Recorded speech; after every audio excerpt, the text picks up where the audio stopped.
Jirtu dhaggeeffatoota keenya oduu yeroo kanaa qabannee dhiyaannee jirraa. Oduu kana waliin an odeessaa oduuti. Jalqaba irrattis hangafoota oduutiin eegalla. Paartiin afur fuuchuu qabnaa raafamiinsa siyaasaa isa mudate injifannoon keessa darbe jedhame.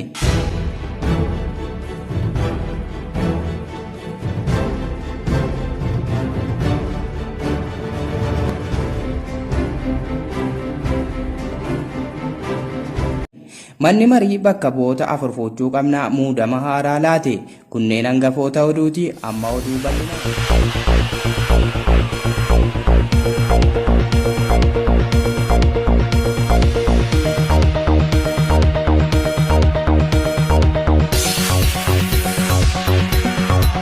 Manni marii bakka bu'oota afur fuuchuu qabnaa kaabinoota isaa biiroo feesbuukii fi muudama isaa kaabinee haaraa muummicha ministeeraaf dhiyeesseen bulchiinsi afur fuuchuu qabnaa raggaasiseera.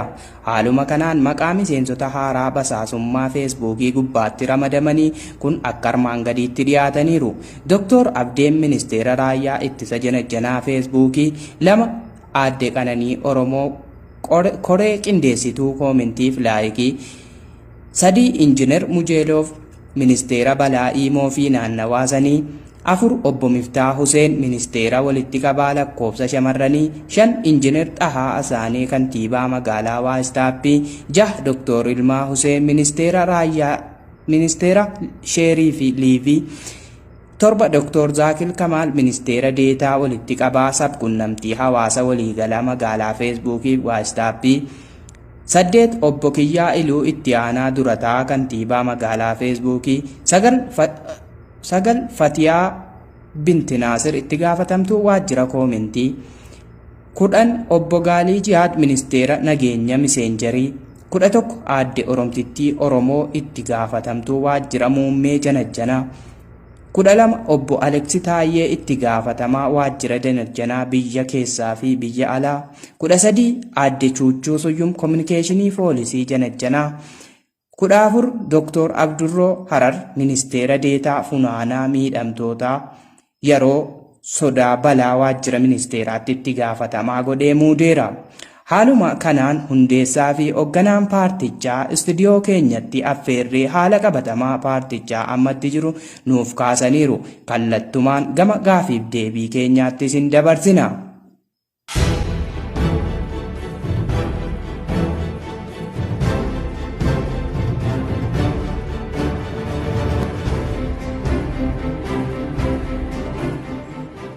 Egaa hundeessaa fi durataa akkasumas hoogganaa paartii afur fuuchuu qabnaa Aboo Haniifaa istuudiyoo keenyatti nu argamtanii yaada keessanii uummata keessanii ga'u asitti argamuu keessaniif maqaa dhaggeeffatoota keenyaatiin ulfaadhaa galatoomaa isiniin jenna. Isinis istuudiyoo keessatti na waamtanii gaafiif deebiidhaa fi na waamuu keessanii guddaa galansi galatoomfadhaa. Maqaa miseensota keenyaatii fi maqaa ambaasaadorotaatiin hedduu isin galatoomfadha. Ayyee tolaa galatoomaa isiniin jechaamee mee garuma kallattiin gara gaafii keenyaatti dabarra. Mee paartii kana hundeessuudhaaf maaltu isin kakaase? Maalirratti hundooftanii paartii kana hundeessitan? Ammoo qabatamaan haalli paartiin kun irra jiru maal fakkaata isa jedhurra? Tolee gaafii bareeda na gaafatte. Paartii kana hundeessuudhaaf quuqamarraa kaanee hundeessine, xiiqidhaan illee hundeessine. Quuqamarraa kaanee hundeessine gaafan jedhu paartii kana hundeessuudhaaf ni quuqamne ni dhiphanne. Wanti nu dhiphisee waa lama. Tokkoffaa rakkoon obboloota keenya dubartootaa hedduu nu yaachisee umurii isaanii keessaaf warri gartee umuriin isaanii naannoo 25-30 ga'anii deebisee dhiirri hin fuudhu. Le'annaa dhiirri hedduun 2015-16-18 kana dhumanii jiranii, qeerroon hedduun dhumanii jiran, wareegamanii jiranii. Achirraa ka'ee hanqinni dhiiraa keessaafuu Oromiyaa ni mudate. Biyyoota arabaa kana keessattis hedduun isaanii heeruma malee hafan. Kanaaf jara kanaafi haala salphaadhaan lammaffaa xiiqiidha. Dubartoonni hedduun gaafa gadhiifamanii abbaan mana jalqabaa isaan gadhiisu carraan isaan qaban mana maatiitti ol deebi'anii taa'uudha.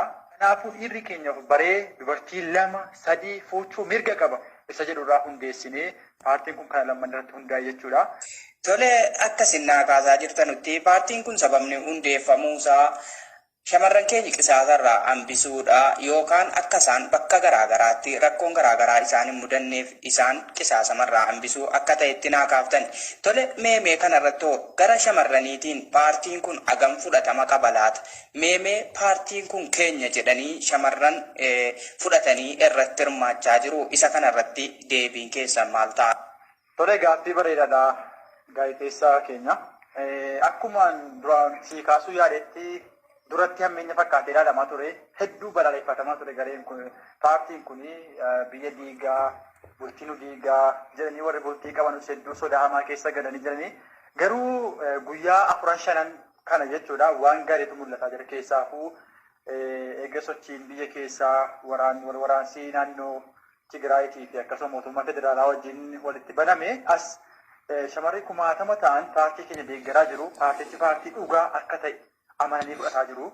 Sababni isaanii namoota tokko gaafadhee akkamitti gara paartii kana dhufuu dandeessan jedhee wantan gaafadhe keessaa deebii muraasa kan hin argadhe.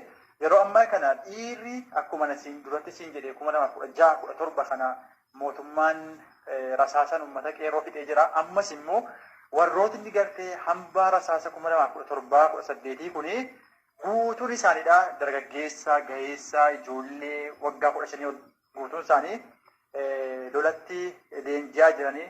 Sababa kana gartee dubartoonni yeroo hammaa umriin isaanii ga'eessummaa keessa yeroo bultiidhaaf dhiyaatanii hanqinni dhiiraa daran kaduraa daran waan mudateef paartichi kun nu ceesisaa itti amanneerra fudhanneerra nuuf ijaarame hanqina keenya guutuuf ijaarame malee wanti kun dhaadannoo akka hin taane itti hubatanii paartichi deeggaraa jiru jechuudha.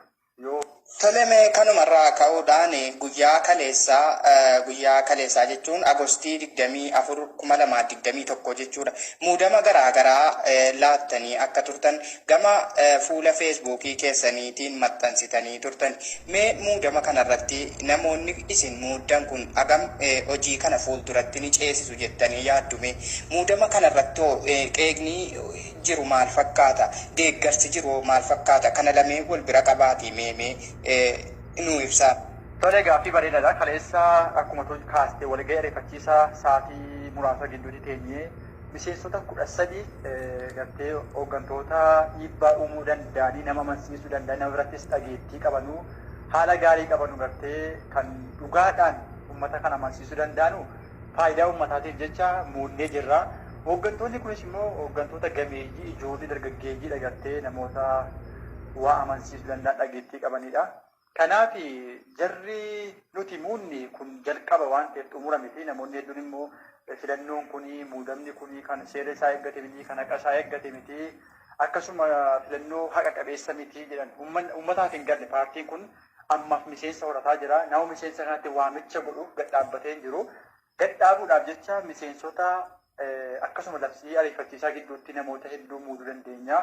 Isa kun jalqaba malee kan xumuraa miti. Akkasitti gartee miseensonni kan filannoo kanatti qeeqa qabanusi, komii qabanusi dhiifama nuu godhaa jennaan kun jalqaba malee xumura miti. Gadhaabuudhaaf warrootni ijoolleen nuti amma gartee Ameerikaa kanatti, Dubaayitti, Saawud Arabiyaa, Oromiyaa keessatti muunne namoota gartee dantaadhaaf qabsaan osoo hin taane dhugaadhaaf nama qabsaanidha. Kana uummanni hin beeka.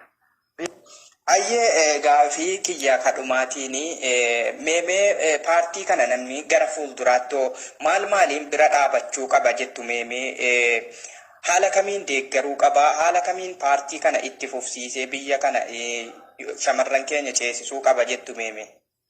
Tole gaaffii bareedina gaafattee dhaamsan qabasii xumura irratti gartee dhaamsas nan qabasoon gara gaaffii kan keessatti hin deebine haala carraa kanatti fayyadamee shamarrootaaf yaamichan godha keessaafuu shamarrootaaf yaamichan qaba. Shamarroonni tokko gartee ergama diinaa fudhatanii shororkeessitoonni gartee goollistoonni tokko paartii keenya gartee diiguu barbaadu akkasuma dhiibbaa tokkoon alarraa argatanii dhiirota miseensota keenya ta'an kaan sikkiinaan kutaa, kaan zayitiitti naqaa, kaan bishaan danfaatti naqaa, hooggantoota miseensota keenya hedduu daraaraa jiranii wanti kun dhaabbatuu qaba. Keenya kana beekumsaan deeggaranii yaadan deeggaranii qabeenyaanis gargaaranii paarticha kana yoo ceesanii paartiin kun isaanuma fayyada. Isaanumaaf dhaabbate.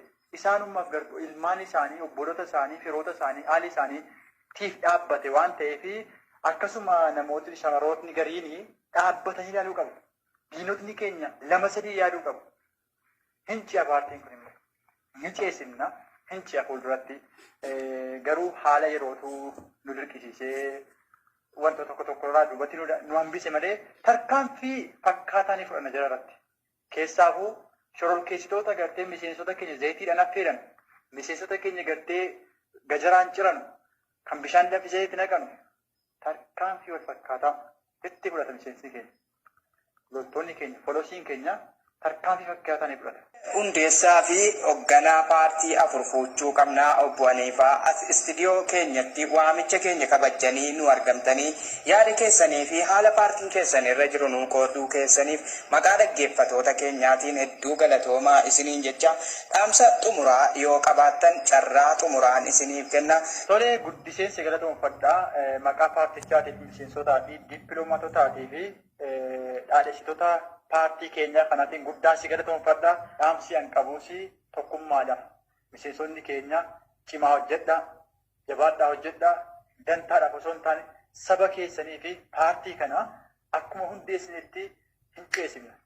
Fuuleen ceesifna, hin jaalatamas, hin moonas, injifannoon kan paartichaati nagaatti. Egaa dhaggeeffatoota keenya oduu yeroo kanaa isinitti himuun kan isin faana ture an odeessaa oduuti. Hanga oduu biraatiin walitti deebinutti fayyaa ta'a.